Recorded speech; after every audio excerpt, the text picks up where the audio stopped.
Guys, कैसे हो आप सभी? आई होप कि आप सभी अच्छे होंगे। गाइस, आज के इस एपिसोड 50 को देखने के बाद मैं एक बात पूरे विश्वास के साथ कह सकता हूं कि विहान भाई के जितने भी एपिसोड्स आए हैं उनमें से ये एपिसोड सबसे ज़्यादा इंटरेस्टिंग लगा। एक भी सीन ऐसा नहीं था जहां मुझे बोरियत महसूस हुई हो। हर थोड़ी देर बाद मेरे दिमाग में बस एक ही सवाल चल रहा था, अब आगे क्या होने वाला है। एक तरफ लेस्टर प्रेसिडेंट मोरेक्को को खत्म करने की प्लानिंग में लगा हुआ है, तो दूसरी तरफ माइकल की जिंदगी पर बहुत बड़ा खतरा मंडरा रहा है।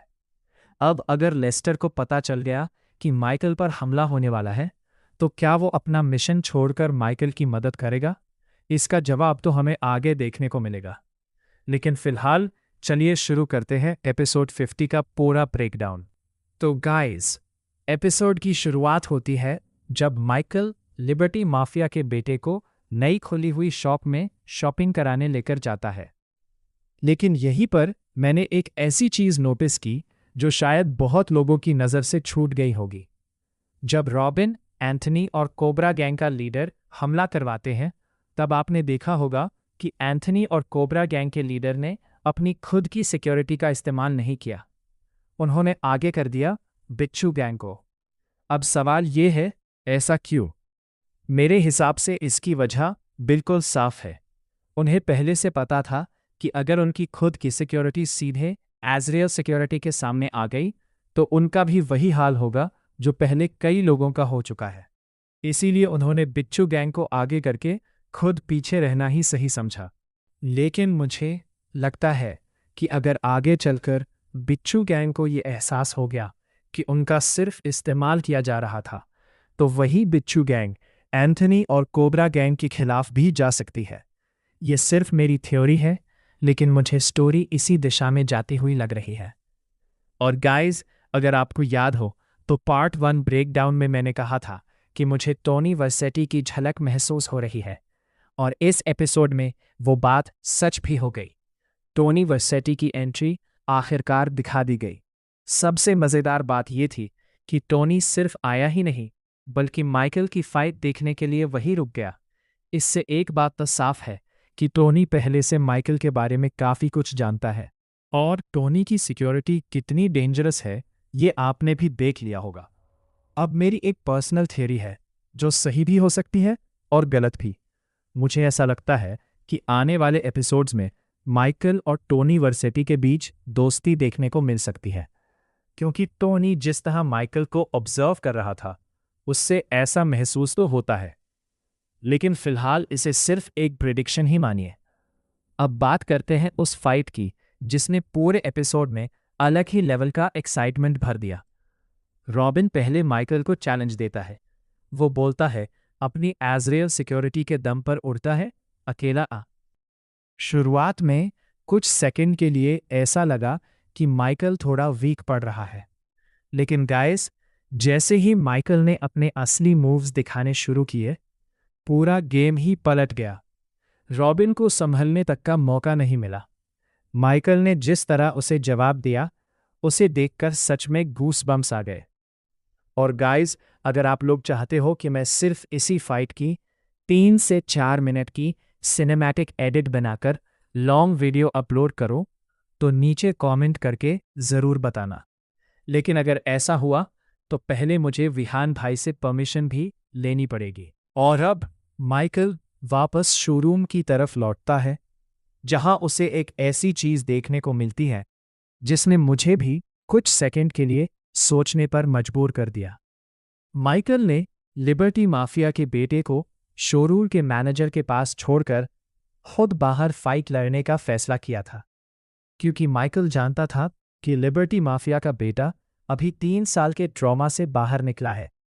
अगर उसे पता चल जाता कि बाहर फिर से इतने सारे लोग उसकी जान के पीछे पड़े हैं, तो उसका ट्रॉमा और बढ़ सकता था। इसलिए माइकल ने पूरी सिचुएशन खुद ही हैंडल की। लेकिन जब माइकल वापस शोरूम के अंदर आता है, तो सबसे पहले उसकी नज़र मैनेजर पर जाती है। लेकिन मैनेजर वहां होता ही नहीं, और अंदर बिच्छू गैंग के एक आदमी की लाश पड़ी होती है। उसी समय मेरे दिमाग में एक ही बात आई, कुछ तो गड़बड़ है दया। हाँ गाइस, ये मैंने थोड़ा मजाक में बोला है, क्योंकि ऐसे छोटे छोटे फनी मोमेंट्स वीडियो का मज़ा और भी बढ़ा देते हैं। तभी लिबर्टी माफिया का बेटा माइकल के पास आता है और बोलता है, ये चोर था, मैंने इसे मार दिया। माइकल उसकी बात सुनकर समझ जाता है कि उसे असली सच्चाई का पता नहीं चला। उसने उसे दुश्मन नहीं, बल्कि एक चोर समझकर मार दिया।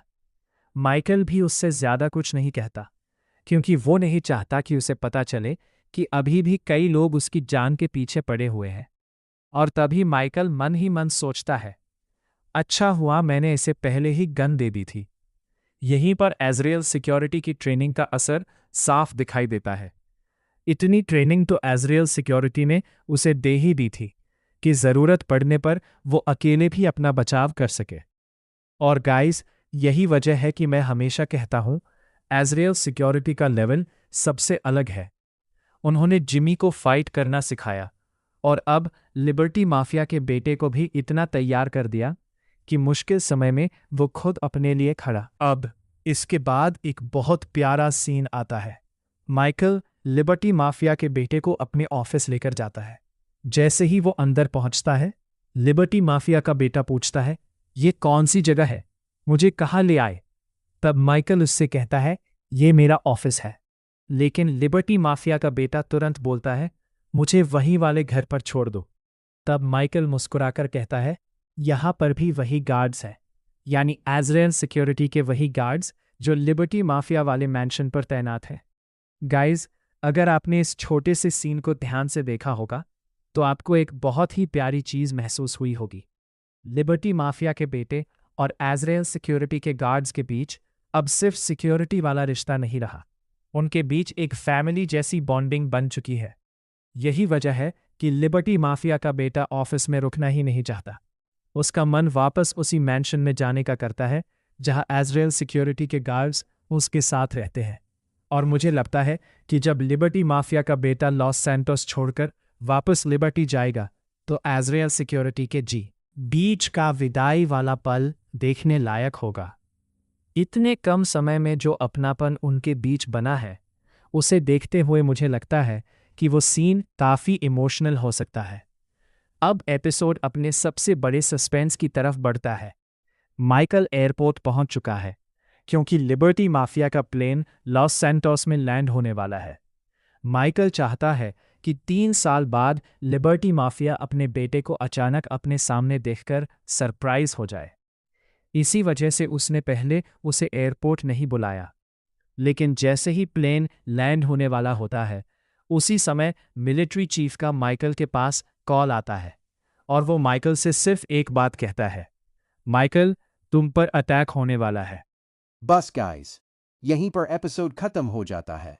लेकिन एंडिंग ने बहुत सारे सवाल छोड़ दिए। क्या एंथनी फिर से हमला करेगा? क्या कोबरा गैंग का लीडर कोई नया प्लान लेकर आएगा? क्या बिच्छू गैंग को अब समझ आएगा कि उनका सिर्फ इस्तेमाल किया गया था?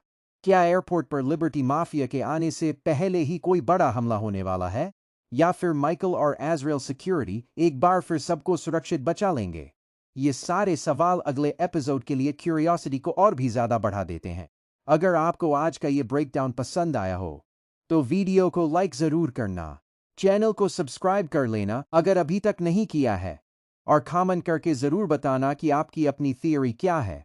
आपके हिसाब से आगे स्टोरी में सबसे बड़ा ट्विस्ट क्या हो सकता है? मैं मिलता हूं आप सबसे अगली वीडियो में। तब तक अपना ध्यान रखना। Bye bye.